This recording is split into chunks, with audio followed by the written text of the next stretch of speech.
lấy vô được bao nhiêu không? xong rồi xong say cho mấy đó ở suy đọc xong rồi cái nó có trang hay chứ? Việc nó ra bốn ra cột hai cột. Có cái sai là có mà. Cái sai là nó có trang kia nó bỏng. Có trang cái nào phía con trang kia nó bỏng. Có trang kia mình trang đó. Ê mày có suy một trang có trang kia không? Được bạn chơi rồi. Mà trang kia nó trang xong rồi đặt trang cái trong chảo đấy mày mà là trong nó bên đây mà cái chạy camera còn là phía bên trang kia mấy cái gì con mẹ nó bỏng này. Ủa, cái kia bằng anh là tí đấy bỏng. chú đái mà sung Bạn ở đâu mà thấy bỏng chơi cái qua trang kia bỏng. Con lấy con thấy bỏng là người đồng lòng con thấy bỏng con mình mấy rồi. Con mấy đó. Chiêng bạc căng nơi chuột tia qua tầm đâu nơi canh tia qua tầm đâu. Vừa bạc ở ca ở qua mà nơi tia qua đó bao nhiêu? Anh đang hạt bắt qua bỏng. Lưu lấy bỏng nó. Con lấy cái bạn bỏng trên máu, bạn khơi qua tầm đâu. Cho một bia tiệt nó tha là cái hai ngày mà khơi cái. Mày đang mày bỏng sẽ đẹp quá nó. Nó ngày thai mà thơ sai cái. Biết chụp đấy hay để sau đã nhom cái nhom long cái khổ lỗ sỏi phẹp mong ô nó chui nhom con trao qua tên nhom hai. Con tại bác con là một cái máy đấy. Bác con đang màn cho năm ấy bỏng. Còn cái đấy thì sao mấy xem rồi. Đi về cho năm này. Hỏi tập bốn dạng mấy cái nói tập qua kia kia bỏng. Mình rằng mày tê tiếng được bài sau bài hai. Ô bài sau bài hơi. Còn mình phải có chờ sau cơ. Chờ sau cơ. Đó có rồi. Có phải thu. Anh chơi sao anh tích. Bây quay cái phong quam chắc cái châu máu kia sẽ phải là bay thì cháu bay này đầu to quá thiệt. Chui lấy con bé, chui lấy con bé. Nhà ở đây ôn con mình con mình con chui vậy. Là con tôi thì cô là tỷ. Bây giờ lên nói con bé mình. Tôi cho nó mình tôi học kênh luôn rồi. Sao cho nó thế này, nó nói cho nó thì mình tự cho nó nè. Đến là ra cái đấy. Sao nó cho nó thế này, nó chui cái mua sao tiếp tiếp bán neo này khơi con này mới cản hết đâu nó mình là cô nè mà cô anh là ấy nó ấy có chụp cô cái gì ô chụp có chụp con bạn này mình chồng như này chồng này chấm bà phải bắt tôi một chuyên nó là cái đó đấy bà thầy sợ tôi chẳng lang sơ tam áp lên mà quanผมmuốn rồiไปประมวยบาทเชียงปากกองเหมือนเนี้ยบาทอซีปากกองជិបផ្ទះគាត់យូរឆ្នាំមកហើយបាទបាយជាបាយកំណត់បាទធ្វើសកម្មភាពបាទយកសោទៅគាត់ផ្ទះគាត់តែម្ដងមកក៏មានការភ្ញាក់ផ្អើលដល់កម្លាំងសមត្ថកិច្ចប៉ុស្តិ៍មូលដ្ឋានបានចូលមកដល់ធ្វើការនាំខ្លួនគាត់យកទៅប៉ុស្តិ៍ដើម្បីធ្វើការសួរនាំនិងចាត់ការតាមតិថិតាមកាមេរ៉ាសមត្ថភាពនៃសមត្ថកិច្ចបានត្រួតពិនិត្យនេះគឺសកម្មភាពរបស់គាត់កំពុងធ្វើការគាស់ផ្ទះមែនទេជនតាមប្រភពព័ត៌មានពីម្ចាស់ផ្ទះគាត់កំពុងតែសម្រានលងលក់ក៏សលេងលើសលេងគាស់ផ្ទះគាត់ចុះមកទៅឃើញបាទជាងប៉ះកង់គាត់កំពុងតែធ្វើសកម្មភាពគាត់ផ្ទះគាត់ស្រែកប្រាប់យ៉ាងណាក៏គាត់នៅតែព្យាយាមគាស់ទៀតហើយតាមអ្វីដែលជាងប៉ះកង់បញ្ជាក់ប្រាប់មកនេះគឺថាគាត់បាទគេពឹងគាត់ឲ្យគាស់បាទគេគាត់ពឹងគាត់ឲ្យគាស់ក៏ប៉ុន្តែ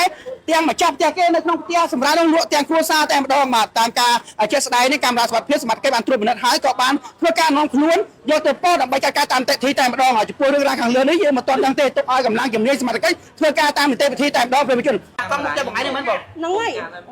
គាត់ថាមានបងស្រីគាត់នៅក្នុងនោះមានមែនអត់មានបងស្រីសាច់សៀមគាត់ហ្នឹងបងណាផ្ទះខ្ញុំមានថ្ងៃហ្នឹងហើយគាត់ថាបងឯងឲ្យគាត់គាត់មានទេអត់ទេអត់ទេអត់មានជាប់សោជាប់អីទេមានទាំងអស់អូគាត់និយាយអញ្ចឹងមកគាត់ថាគាត់មានសាកសីទៀតតែហៅសាកសីបងមានកាមេរ៉ាសមត្ថភាពដែរបងអូស្អីអូកាមេរ៉ាសមត្ថភាពបងមានហើយគាត់ពលឺហើយអត់ទៅពលឺបងណាចាសាកសីហៅសាកសីចាអូកម្មភាពគាត់មានថតបានអត់កាមេរ៉ាសមត្ថភាពបងណាកាមេរ៉ាមានអញ្ចឹងតាមការប្រភពព័ត៌មានគាត់ថាគាត់មានសាកសីនេះគឺបងខ្ញុំសាកសីណាខ្ញុំម្ដងទេខ្ញុំដឹងតែគឺចោលសូមបញ្ជាក់ថាអត់មានសាច់ញាតិគាត់នៅក្នុងផ្ទះបងទេអត់មានទេគឺនិយាយលុបចោលហ្មងបងណាបាទអូនេះឧបករណ៍សម្ភារៈបងនេះជិះបងស្រីម្ចាស់ផ្ទះដែលគាត់មានការផិតភ័យមែនទែនដល់ពេលគាត់ចេញមកជួបហើយនិយាយជាមួយសោយដាក់បាយទៀតបងណាសោយដាក់ឈរជួបអីសោយដាក់បាយទៀតអត់មានភ័យខ្លាយតិចហ្មងអត់មានខ្លាយអីមិនតិចអត់មានថាអង្គឃើញម្ចាស់ផ្ទះគេចុះមកចឹងវាភ័យស្លាប់រហូតទេអត់បាទនេះគាត់ហើយជាសកម្មហ្នឹងសម្ភារៈគាត់ហ្នឹងបងបាទសម្ភារៈគាត់អានេះអាញួរដឹកដំដៃចាបងលឺគ្រប់គាត់ចេញមកមើលបងបាយសម្រានមុនហ្នឹងបងហ៎សម្រានទេបងតែបងលឺសំឡេងគ្រប់ក្រាស់ហ្នឹងហើយកដៅកលាតបុកផ្ទះទេអត់ទេសំឡេងគាស់ផ្ទះហ្មងលេងគាស់ផ្ទះហ្មងបងណាមនុស្សនៅក្នុងមនុស្សនៅក្នុងផ្ទះហ៊ានគាស់ទៀតបងអាសូតតែចេញទៅណាចាក់សោក្រៅនេះមនុស្សក្នុងផ្ទះហ៊ានគាស់ដែរចាបាទនេះជាម្ចាស់ផ្ទះតែម្ដងប្រជាជនដែលគាត់នៅក្នុងហេតុការណ៍នេះគាត់នៅក្នុងផ្ទះតែម្ដងយ៉ាងម៉េចបានឲ្យតែគាស់ផ្ទះគេបងមានយ៉ាងម៉េចទេtiếngគាត់បាយសោបាយហើយអូបាយសោបាយហើយគាត់មិនបាយគាត់យកសោឆ្កឹះយកសោឆ្កឹះបាទគាត់រួចគាត់ថាធូអញជួយសោឲ្យតិចអូហើយឯងម្ចាស់អ្នកនៅនឹងឈ្មោះបងអូន ដល់ពេលវាយកំពុងគោះម្ចាស់តែគេចូលមកគេស្រែកប្រាប់ថាបាយជាចោលបាយនៅបន្តគោះទៀត ខ្ញុំដឹងថាចោលព្រៃណាចេះទៀតថាផ្សាយគោឲ្យមិនចោលណាពលិសមកផ្សារហើយខ្ញុំសុំស្រា អូបាយផឹកស្រា បាទហូបស្រាឆ្នាំបាទឥឡូវខ្ញុំមានសាក់ថ្លៃបង បាយប៉ះកង់នឹងប្រហែលឆ្នាំហើយបង ប៉ះយូរដែរ2ឆ្នាំ3ឆ្នាំបង 2 3ឆ្នាំហើយ បាទ បាននឹកឃើញមិនបានកាន់អាញួរកាន់សោតគាត់តែគេ គេរែទៅបង គេរកវិញ្ញាណរ រងណាបាយមើលណបងស្រីម្ចាស់ផ្ទះគាត់ភ័យស្លន់ស្លោឃើញមួយឯងកាន់អាញួរកាន់សោតគាត់ផ្ទះគាត់គាត់ស្រែកឲ្យអ្នកប្រជាពលរដ្ឋជួយចាប់មួយឯង តែឥឡូវបងឯងទៅផ្ទះមួយជាមួយទៀតបានដែរ ទៅដល់ណា នេះនៅមុខនេះបង បើឲ្យចេះឲ្យខ្ញុំទៅមិនហៅបលីទៅមិនទៅអត់ហៅអ្នកកសែតទៅកើតទេបាទ តែពេលនេះចឹងគាត់មានកូនមានចៅនឹងនោះ ដ ដល់ ល់ទៅឥឡូវបើទៅធ្វើការមួយបលីឲ្យផ្ទះបងថ្លៃមួយឯងនៅដល់ណា ទៀតបងស្លាញ់ទៅនេះបង នៅណាបើចេះដើរច្អល់ នៅក្រៅនេះបងមានពីរផ្ទះសាក់នៅផ្សារសាក់ហ្នឹងខាងនោះ ហើយបាយមិនដឹងថាបាយពងឆោនឹងនៅកន្លែងណាអត់ ខ្ញុំចូលខ្ញុំ នៅកន្លែងណានៅកន្លែងនេះ នៅកន្លែងខ្ញុំប៉ះកង់ បោះកង់នឹងរំណា សារហើយ អូនៅដឹងដែរចុះបងថ្លៃបាយក៏ស្នាក់នៅផ្ទះនឹងរំណា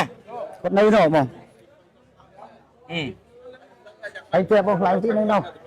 ចុះ គាត់មកលេងអីហ្នឹងហើយខ្ញុំជួយខ្ញុំ មកលេងណា លេងនោះគ្នាមកលេងអង្គុយលេងអីក្នុងគ្នាហ្នឹងហើយសួរផ្ទះចាស់ផ្ទះខាងនោះផ្សារគាត់ពីថ្ងៃចាស់ផ្ទះចែហ្នឹងផ្សារគាត់ពីថ្ងៃ ម្ចាស់តែគេនៅខាងក្នុង មកចាប់ផ្ទះគេគាត់ប្រាប់ខ្ញុំបញ្ជាក់ច្បាស់នឹងថាគាត់ផ្ទះរបស់គាត់នឹង អាហ្នឹង អូបលីមកយកនេះបលីមកយកខ្ញុំបលី